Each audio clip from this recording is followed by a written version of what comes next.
Վարձակալությամբ հանձնված Հայաստանի Հանրապետության ինքնիշխանությունը հարգելի հեռուստադիտողներ, մենք կարող ենք արձանագրել հետևյալը, որ մեր իշխանությունները ինչքան խոսում են բազմավեկտոր արտաքին քաղաքականության մասին, այնքան բազմավեկտոր ճնշումները Հայաստանի Հանրապետության նկատմամբ ավելանում են։ Այդ իսկ պատճառով մենք այսօր կարող ենք խոսել, որ մենք մի իրավիճակում ենք գտնվում, որը կարելի է անվանել ինքնիշխանության ճգնաժամ։ Եկեք ավելի մանրամասն այս ամեն ինչը վերլուծենք։ Այսօր օրինակ Նիկոլ Փաշինյանը ազգային ժողովում ելույթ ունենալով հերթական անգամ ասաց, որ Հայաստանը հիմա ավելի պետություն է, քան երբևիցե եղել է, ավելի ինքնիշխան է, քան երբևիցե։ Եկեք հիմա հասկանանք իսկապես Հայաստանը այնքան ինքնիշխան է, ինչքան Նիկոլ Փաշինյանը փորձում է ներկայացնել, եւ ընդհանրապես մի քանի հայտարարություն, մի քանի դրվագ փորձենք միասին վերլուծել, վերցանել։ Տեսեք, ինքնիշխանության ճգնաժամը դրսևորվում է նրանում, որ Հայաստանի Հանրապետության արտաքին գործերի նախարար դեռևս Արարատ Միրզոյանը գնում է Եվրոմիություն, Եվրոմիության իր գործընկերների հետ մասնակցում է Հայաստան-ԵՄ հանձնաժողովի հերթական նիստին, 6-րդ նիստը, եթե չեմ սխալվում, Կայա Կալասի հետ մասնակցում է ճեպազրույցին, Կայա Կալասը իր ճեպազրույցի ժամանակ ասում է հետևյալը, որ ընդհանրապես լավ կլիներ, որ Հայաստանի Հանրապետությունը միանար Եվրոմիության պատժամիջոցներին, որոնք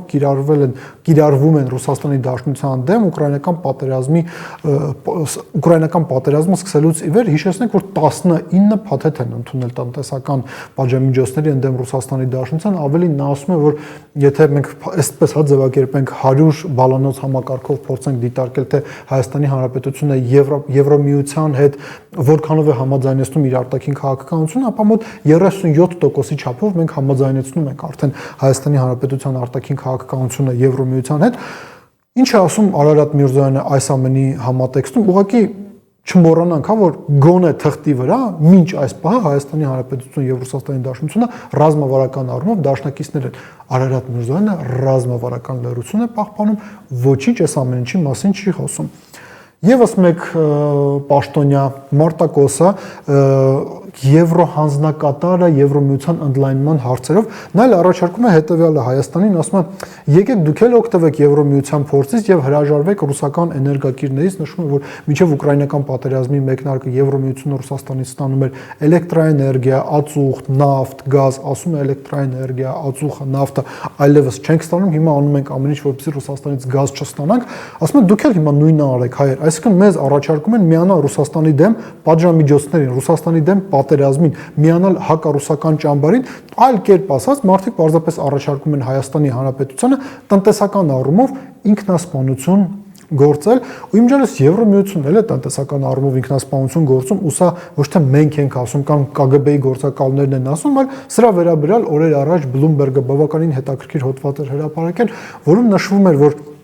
վերջին 40 տարիներին, եթե մենք համեմատենք կյանքի որակը Եվրոմիությունում եւ Ամերիկայի Միացյալ Նահանգներում, ամենացածր մակարդակի վրա է գտնվում կյանքի որակը Եվրոմիությունում, ինչու, որովհետեւ այդ մարդիկ տնտեսական ինքնասպանություն են գործել, բացի նրանից, որ միլիարդավոր դոլարների օժանդակություն են ցուցաբերում Ուկրաինային, այլ իրենք հրաժարվել են էժան ռուսական էներգակիրներից։ Բայց սա բավարար չէ Հայաստանի վրա ճնշումների համատեքստում։ Մենք ունենք ճնշումների մեկ այլ փաթեթ, եւ այդ փաթեթը Հայաստանի Հանրապետությանը տանում է դեպի թուրքական աշխարհի ինտեգրում։ Հերթական անգամ ասենք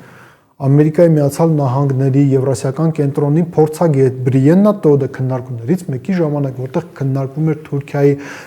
առաջատար դերը Հարավային Կովկասում կենտրոնական Ասիայում, ասել է հետևյալը, որ Հայաստանի Հանրապետությունը եւ Տաջիկստանը թուրքական պետությունների կազմակերպության պակասող տարերն են։ Արարատ Միրզոյանը նաեւ այս հայտարարության վերաբերյալ ռազմավարական լռություն է պահպանում։ Ինչու ենք մենք անդրադառնում փորձագետներին։ Եթե օրինակ կարելի ասել, որ Կայա Կալասի խոսքին կարելի է անդրադառնալ, որտեղ ինքը պաշտոնական ներկայացուցիչ է, ապա ոմանց մոտ կարող է հարց առաջանալ, լավ, իսկ ինչու եք դուք հիմա այստեղ անդրադառնում, ինչ որ փորձագետի գնահատականի, կրկին ասենք, մենք ունենք այսպիսի մի պաշտոնյա Արմեն Գրիգորյան, անվտանգության խորհրդի քարտուղար, 22-23 թվականներ, կարող եք ծանոթանալ Գրիգորյանի հայտարարություններին։ Նա ասում է հետևյալը, որ Հայաստանի նկատմամբ կա ճնշում, Հայաստանին ստիպում են դառնալ միութենական պետության մաս։ Միութենական պետությունը, հիշեցնենք, կազմված է Բելարուսից եւ Ռուսաստանից, բայց երբ որ քննարկումներ են լինում այն մասին, թե ով է օրինակ Ռուսաստանից պետական պաշտոնյաներից իշխանության ներկայացուցիչներից երբևիցե Հայաստանին հրավիրել միութենական պետություն, գնահատականը հնչում է հետևյալը՝ փորձագիտական շրջանակները։ Հիմա ինչ ստացվում է, որ ռուսաստանյան փորձագիտական շրջանակներին այս մարդիկ արձագանքում են, բայց ամերիկյան փորձագիտական շրջանակներին, որոնք Հայաստանը տեսնում են թուրքական աշխարհի մի մաս, որոնք նշում են, որ այդ թուրքական աշխարհում առաջատար դերը Թուրքիան է, իսկ մի կազմակերպություն, որում Թուրքիան առաջատար դեր ունի, Հայաստանը չի կարող ունենալ անվտանգային երաշխիքներ այս հայտարարությունների վերաբերյալ։ Հայաստանի Հանրապետության իշխանությունները ոչինչ չեն ասում, լինի Նիկոլ Փաշինյանը, լինի Արարատ Միրզոյանը, լինի Արմեն Գրիգորյանը, ու այստեղ դրամաբանական հարց է առաջանում։ Իսկ միգուցե իրենք չեն արձագանքում, որովհետև իրենք համաձայն են Կայա Կալասի հետ։ Անին հարցնում էր, ասում էր, իսկ ինչու է Հայաստանի Հանրապետությունը ստորագրել Եվրոմիության հետ փաստաթղթերի մի փաթեթ, որը ակնհայտորեն հակառուսական է։ Ստորագրել է միգուցե այն պատճառով, որովհետև Հայաստանի իշխանությունները եւս իրենց բնույթով հակառուսական են։ Միգուցե իրենք չեն արձագանքում Բրիենա Տոդի գնահատականներին, որովհետև շատ լավ հասկանում են, որ վերջին կետը, որում հայտնվելու է Հայաստանի Հանրապետությունը այս տեսակ արտաքին քաղաքականություն վարելու պարագայում լինելու է թուրքական աշխարհը, ու ընդհանրապես երևի ամփոփելով մեր այսօրվա զրույցը պետք է նշենք հետևյալը. 2018 թվականից ի վեր երևի բարդ էր պատկերացնել, որ Հայաստանում ավելի հակահեղափոխական իշխանություն կարող է լինել։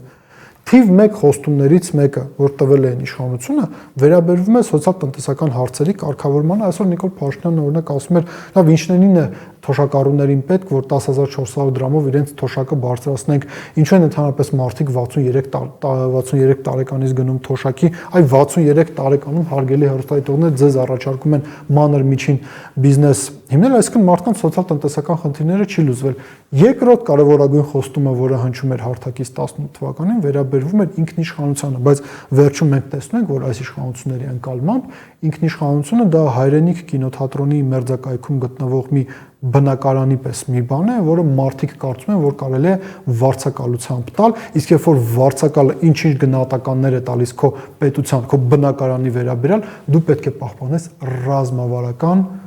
լռություն, որովհետև գումարը տալիս են։ Մտածեք այդ մասին։